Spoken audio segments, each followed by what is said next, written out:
才你做了不可饶恕的事。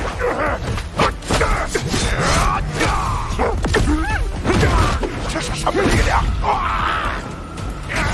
Halo guys, balik lagi sama Gofreng. Gimana kabar kalian? Baik-baik aja ya kan? Di video kali ini kita akan kembali melanjutkan pembahasan rekap alur cerita Donghua Throne of Steel bagian 3. Buat teman-teman yang baru gabung, Mimin saranin nonton dulu pembahasan di bagian sebelumnya supaya kalian gak gagal paham. Linknya ada di kolom deskripsi. Oke lah, gak usah lama-lama lagi, langsung aja cari posisi rebahan yang paling nyaman. Inilah waktunya kita baku hantam.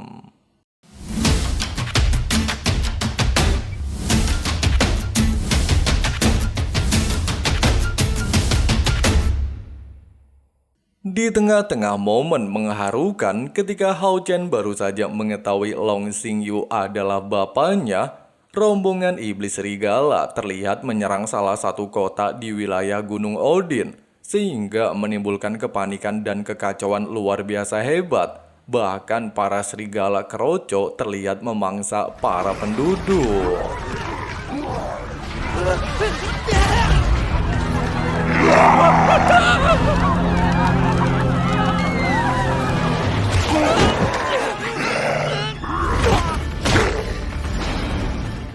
Merasakan adanya aura dewa iblis di lokasi penyerangan, Xingyu lantas dengan sigap membawa Long Hao Chen menuju lokasi kejadian. Sementara itu di sisi lain, Guru Balza dan beberapa muridnya terlihat telah tiba di medan perang untuk mencoba menghentikan tindakan klan iblis. Meskipun para murid kuil Odin masihlah berada di tingkat 1, namun demi menjaga keamanan umat manusia di tempat ini, mereka rela mengorbankan diri melakukan baku hantam tanpa rasa takut sedikit pun. Di bawah instruksi Guru Balza, tawuran antara kedua belah pihak tidak lagi bisa terhindarkan.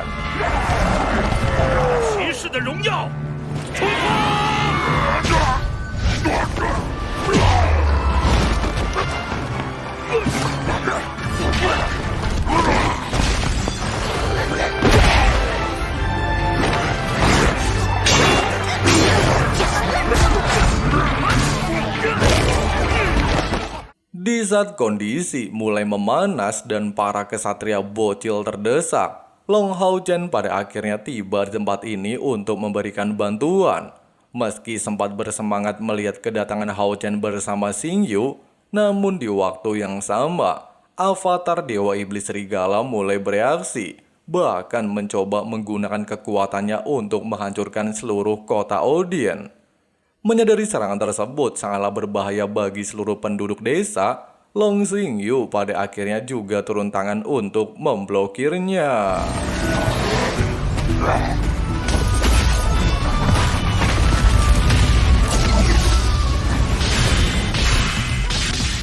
Selain mampu menghancurkan serangan avatar Dewa Iblis Serigala yang sebelumnya mengancam para penduduk, Long Xingyu juga tanpa jeda melakukan serangan. Bahkan tanpa banyak usaha, dia mampu menghancurkan avatar Dewa Iblis Serigala, sehingga membuat seluruh orang termasuk Hao Chen terpesona oleh kekuatannya.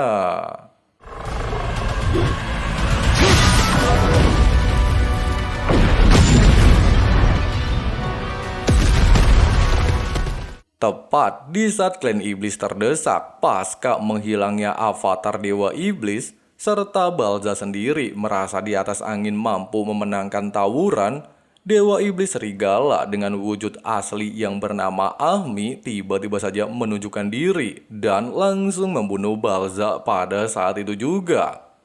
Setelah memerintahkan seluruh bawahannya melanjutkan baku hantam menghabisi seluruh manusia di tempat ini, Ahmi langsung berinisiatif menghadapi Long Xingyu. Meski di momen ini, Ahmi sempat memuji kekuatan Long Xingyu yang mampu menghancurkan avatarnya, serta dia juga menyombongkan diri sebagai Dewa Iblis Pilar ke-71. Namun hal itu tidaklah dihiraukan oleh Long Xingyu. Bahkan menyadari pertarungan di antara mereka bisa berdampak buruk bagi para penduduk, Xingyu lantas memasang sebuah barrier penghalang, sehingga mengisolasi lokasi baku hantam. Dengan begitu, dia bisa sesuka hati menghajar sang dewa iblis. 这个人类的力量！刚才你做了不可饶恕的事。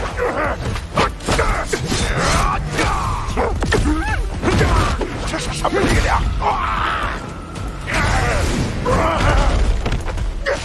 ？Merasa kesal ditekan, Ahmi lantas menggunakan teknik rawa iblis, menciptakan beberapa portal sebagai sarana serangan cakar iblis. Selain memiliki ketajaman luar biasa Edun, cakar-cakar tersebut mengandung racun yang mampu melumpuhkan target.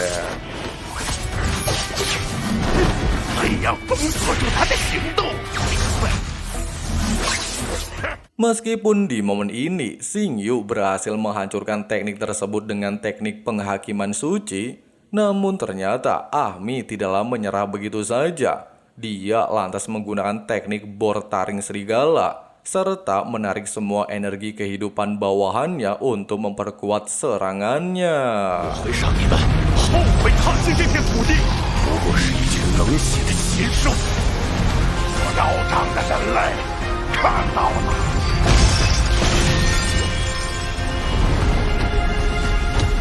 Lagi dan lagi, Xingyu dengan mudah memblokir serangan tersebut, bahkan membuat Ahmi benar-benar berada dalam kondisi terdesak. Akan tetapi tidak ingin menyerah di hadapan seorang manusia, Ahmi lantas menggunakan teknik pengorbanan untuk meningkatkan kekuatannya secara signifikan. Bahkan para bawahannya yang awalnya sudah koit, kini kembali bangkit layaknya zombie yang tidak bisa ditaklukkan.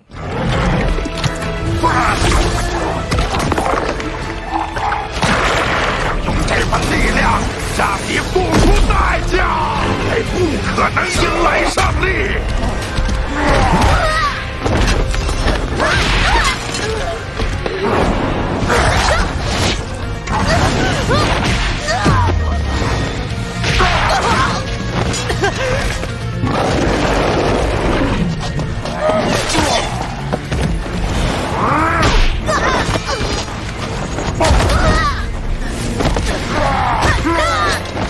Melihat situasi mulai tidak terkendali pasca Ahmi melepaskan teknik pengorbanan, serta para kesatria bocil berada dalam situasi terdesak oleh pasukan serigala zombie, Long Xingyu pada akhirnya terpaksa menggunakan kekuatan tahta segel dewa penghakiman untuk mengakhiri baku hantam.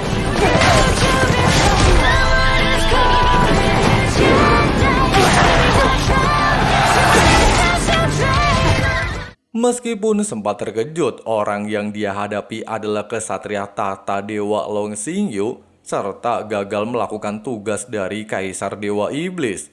Namun Ahmi tidaklah merasa menyesal, di mana dia berhasil memancing Xingyu menggunakan kekuatan sejatinya. Pasalnya dikatakan, dewa iblis Ahnan pilar ketujuh yang memiliki sifat doyan baku hantam sudah sangat lama mencari keberadaannya. Sehingga dengan munculnya tahta dewa penghakiman, maka keberadaan Xingyu tidaklah lagi bisa disembunyikan. Bahkan di momen ini juga, Dewa Ahnan langsung mengunci energi Long Xingyu dengan tombak dewa iblisnya. Mengesampingkan kejadian dan perkataan barusan, serta berhasil mengalahkan dewa iblis pilar ke-71, Xingyu lantas bergegas menggunakan teknik penyembuhan kepada seluruh orang di tempat ini. 救赎是神域王座，神域骑士大人救了我们，我的伤也不见了。 Keesokan harinya, ketika Hao Chen sedang meratapi kematian Guru Balza, Long Xingyu sendiri berniat membawa Hao Chen ke tempat lain untuk berlatih. Pasalnya jika Hao Chen terus bersama dengan mereka, maka pastilah hanya akan membahayakan nyawanya. Sambil menghampiri putranya, Xingyu lantas meminta Hao Chen untuk segera menjadi kesatria kuat. Pasalnya dengan statusnya sebagai kesatria tahta dewa saja, dirinya belumlah mampu menghadapi kaisar dewa iblis Feng Xiu.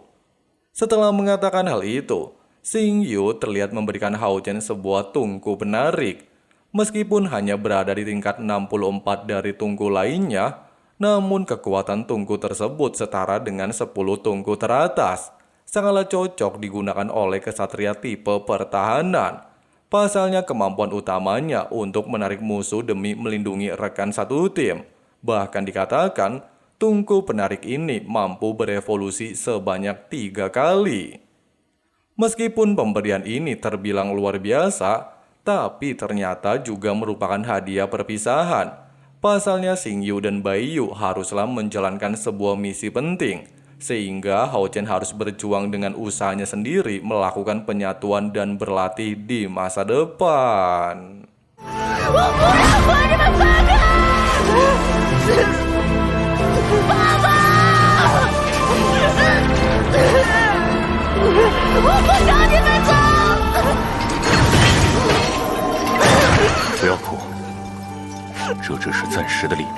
Beberapa saat kemudian, meski Baiyu tidaklah tega meninggalkan Hao Chen dengan alasan putranya tidaklah pernah jauh darinya, namun Xingyu menegaskan kalau Hao Chen haruslah bisa menemukan jalannya sendiri dan menjadi seorang kesatria sejati. Sementara itu di dunia ilusi, Hao Chen tanpa sengaja bertemu dengan ibunya, di mana Baiyu mengingatkan Hao Chen kalau dia memiliki janji untuk menjadi kesatria kuat demi melindungi umat manusia.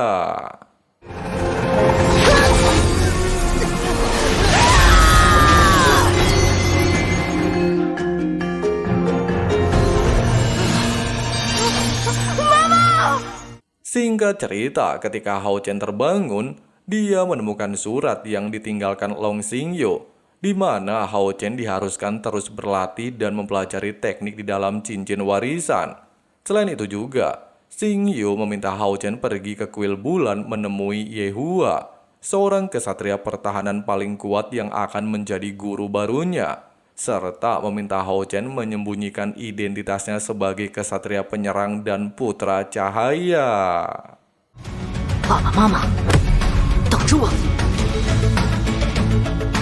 只有自己变强，才能守护想守护的一切，并获得密银基座战铠。除非你成为7阶圣殿骑士，以后你可以慢慢了解。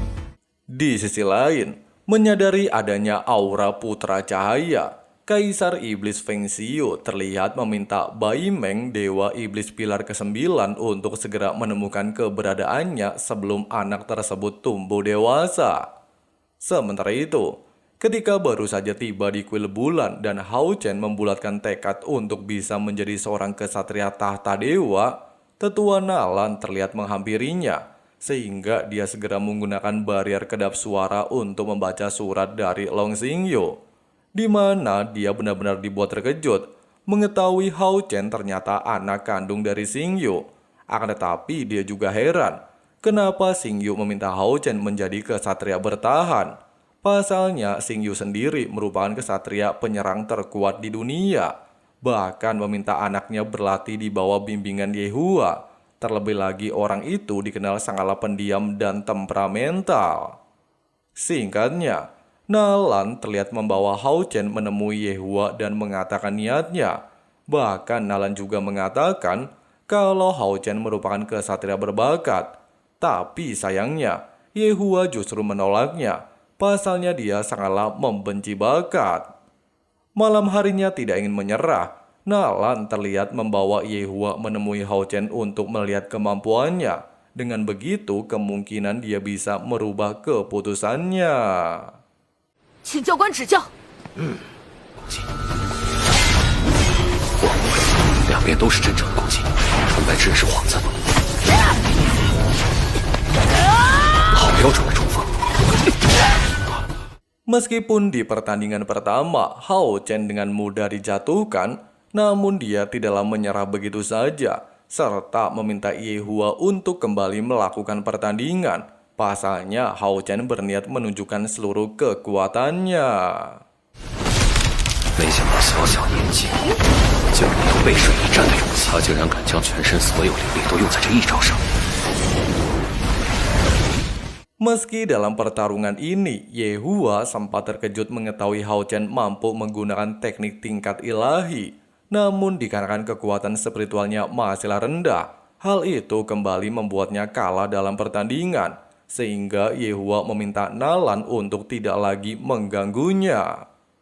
Keesokan harinya, Hao Chen terlihat mempelajari sebuah teknik yang tanpa sengaja dia temukan di dalam perpustakaan Yehua. Dikatakan, teknik tersebut memiliki nama pertahanan mutlak, sebuah teknik yang diciptakan Yehua selama beribu-ribu kali percobaan. Namun, dikarenakan Yehua selalu saja mengingat masa kecilnya yang direndahkan tidaklah memiliki bakat, dia lantas beranggapan gagal menciptakan teknik tersebut, serta membuangnya yang kini berada di tangan Hao Chen. Beberapa saat kemudian, semenjak Hao Chen dijuluki sebagai jenius kuil bulan, dia selalu saja dikucilkan. Meski Hao Chen telah mencoba mengabaikannya, namun ketika pintu kamarnya ditulis si tukang cari muka, sontak saja membuat Hao Chen emosi. 是把我的忍让当懦弱吗？ Di tengah-tengah pertarungan, melihat Hao Chen berhasil menguasai teknik pertahanan mutlak, sontak saja mengejutkan Yehua yang tanpa sengaja berada di tempat ini. Pasalnya teknik yang dia anggap gagal justru mampu dikuasai oleh Long Hao Chen.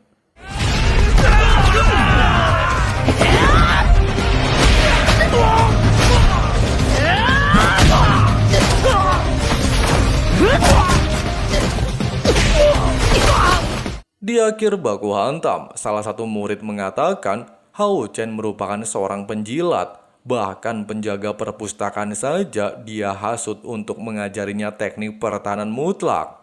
Mendengarkan hal itu jelas kembali memancing kemarahan Hao Chen. Dia juga menegaskan untuk tidak menghina guru Yehua. Perkataan Hao Chen ini seketika mengingatkan Yehua dengan masa kecilnya. Pasalnya dulu dia juga pernah mencoba untuk membela gurunya. Ingatan-ingatan tersebut justru membuat Yehua lepas kendali ingin menyerang Hao Chen. Tapi untungnya saja tetua Nalan datang di waktu tepat untuk menghentikan tindakan tersebut. Pasca kejadian barusan, Nalan menjelaskan kepada Hao Chen kalau Yehua memiliki sebuah trauma. Itulah alasannya bersikap aneh. Akan tetapi dia memiliki sebuah ide untuk membujuknya menjadi guru Hao Chen. Tidak berselang lama, Nalan terlihat kembali menghampiri Yehua untuk mengajaknya bertaruh, di mana Yehua haruslah membawa Hao Chen ke Gunung Suci mendapatkan binatang tunggangan. Jika Hao Chen berhasil, maka Yehua haruslah mau menjadi gurunya.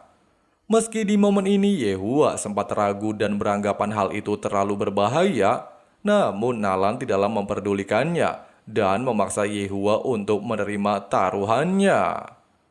Singkatnya, di tengah-tengah perjalanan, Yehua sempat meminta maaf kepada Hao Chen atas kejadian sebelumnya. Dia juga memberitahu Hao Chen bahwa mendapatkan binatang tunggangan tidaklah mudah, serta hanya memiliki satu kali kesempatan. Beberapa saat kemudian, ketika baru saja tiba di gerbang Gunung Suci, tubuh Hao Chen justru tanpa sadar menyerap kekuatan cahaya di tempat ini. Secara bersamaan dengan hal itu, Gui Ying dan Gui Wu terlihat tiba di tempat ini, di mana Gui Ying ini merupakan teman lama Yehua, bahkan orang yang dulu seringkali menindasnya ketika masih bocil. Melihat Hao Chen menyerap kekuatan cahaya di tempat ini, jelas saja membuat Gui Ying tidaklah terima. Dia juga beranggapan Yehua ingin mencari jalan pintas untuk muridnya. Bahkan Gui Wu yang gak kalah konyol kayak bapaknya, lantas mencoba untuk menyerang Hao Chen. Tapi tiba-tiba...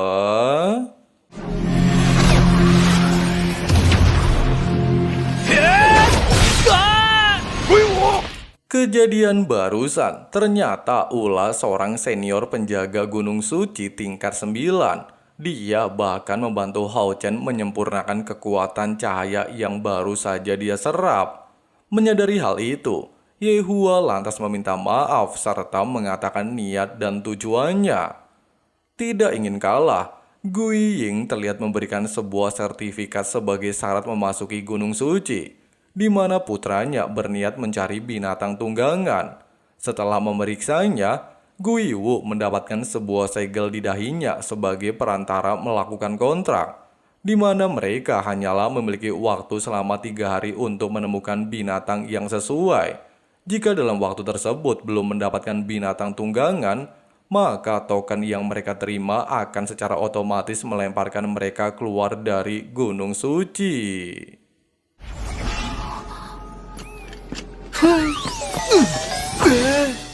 Singkatnya, ketika kedua murid sudah memasuki gerbang, Yehua terlihat meminta maaf kepada sang tetua. Pasalnya Hao Chen telah menyerap kekuatan cahaya di tempat ini. Meski si Abah tidaklah mempermasalahkannya dan menganggap Hao Chen adalah seorang bocah jenius, namun dia masih menyayangkan tindakan Yehua. Pasalnya dia membawa Hao Chen mencari binatang tunggangan di usia sangatlah muda. Sementara itu, baru saja memasuki gerbang serta merasakan kekuatan cahaya di tempat ini seolah-olah menyatu ke dalam tubuhnya, Hao Chen lantas memutuskan mencari binatang tunggangan beratribut cahaya.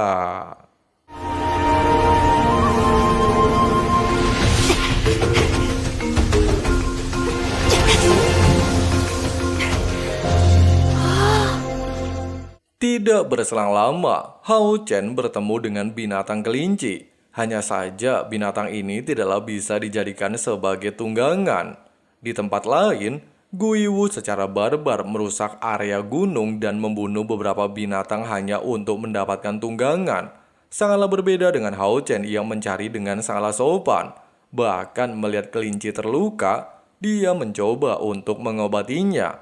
Tapi sayangnya setelah lama mencari, tidaklah ada satupun binatang yang mau menjadi rekannya. Sementara Guiwu pada akhirnya menemukan binatang yang sesuai dengan karakternya.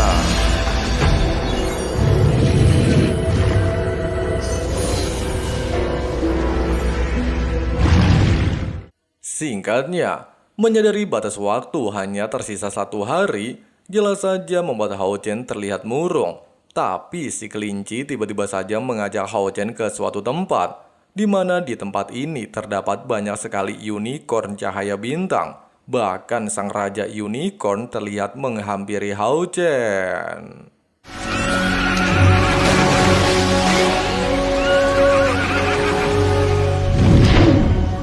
Melihat raja unicorn tingkat 8 mau mendekati Hao Chen, jelas saja membuat si Abah terlihat senang. Di mana jika Hao Chen bisa menjadikannya sebagai binatang tunggangan, maka Hao Chen pastilah akan menjadi kesatria andalan di masa depan. Sementara itu, menyadari kalau bocah di hadapannya merupakan orang yang sebelumnya membuat gejolak kekuatan cahaya di tempat ini, Raja Unicorn lantas mencoba untuk berkomunikasi. Mendapatkan kesempatan tersebut, Hao Chen lantas mengutarakan niatnya untuk menjadikannya sebagai binatang tunggangannya. Sayang 1000 kali sayang, meski pada dasarnya sang raja bersedia, namun dia tidaklah memenuhi syarat. Pasalnya dia menyadari kalau Hao Chen adalah seorang putra cahaya, di mana hanya binatang yang memiliki bakat dan kekuatan setara dengan Hao Chen saja yang bisa menjadi tunggangannya. Hanya saja di momen ini, sang Raja Unicorn sendiri tidaklah mengetahui di mana keberadaan binatang tersebut, yang pastinya tidaklah mungkin ada di wilayah Gunung Suci. Meski terdengar mengecewakan, tapi Hao Chen mencoba untuk menerimanya. Kemudian dia melanjutkan pencarian dengan batas waktu yang tersisa. Bahkan harus bertemu dengan Guiwu yang saat ini sudah memiliki binatang tunggangan. 尤其要小心那个鬼舞，能避就避。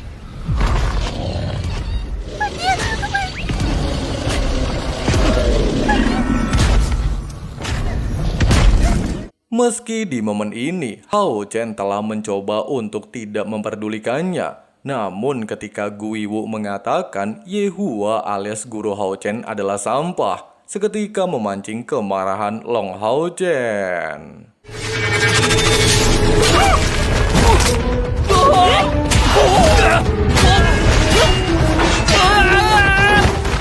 Meski pada awalnya Hao Chen berada di atas angin, tapi ketika binatang tunggangan Guiwu turun tangan, sontak saja membalikan keadaan. Tapi untungnya ketika Hao Chen berada dalam situasi terdesak, Raja Unicorn terlihat tiba di tempat ini untuk membantunya.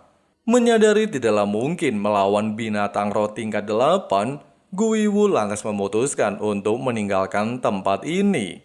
Sementara Raja Unicorn menegaskan, dengan status Hao Chen sebagai putra cahaya, seorang badut seperti Guiwu tidaklah pantas mengganggunya. Bahkan dia memberikan kekuatan cahaya untuk menyembuhkan luka di tubuhnya. Sayangnya dikarenakan batas waktu telah habis, Hao Chen terpaksa meninggalkan tempat ini. Nah guys, begitulah alur cerita rekap Donghua Throne of Steel di bagian 3 ini, di mana Hao Chen haruslah melewati misi luar biasa berat mencari binatang tunggangan. Meski banyak risiko, namun Hao Chen tidaklah gentar, sehingga bisa membuktikan dirinya layak menjadi murid Yehua. Nah, buat teman-teman santuy yang masih pengen maraton dan dengerin alur cerita versi Abang Frank, langsung aja klik subrek dan nyalain loncengnya. Makasih banyak yang udah nonton sampai habis. Di sini Abang Frank undur diri mau ngopi santuy dulu. See you next time guys. Got a fine little body and her mind's kinda naughty. They say that once you taste it, you cannot replace it. She could get you high, all the dopamine inside triggers fast once she's naked. Her body's a creation. They say the devil made her for his entertainment, but even he couldn't learn how to contain it. Her high heels make a damn good statement. There is no replacement, a body by Satan. She got a bad little waist and we tearing down this place. Off the liquor that we chase, got some egos to the face. Baby, I don't need no space. Coming closer for a taste, and I'll show you how I make everything just fade away. Cause she's like sex, drugs, cocaine, body so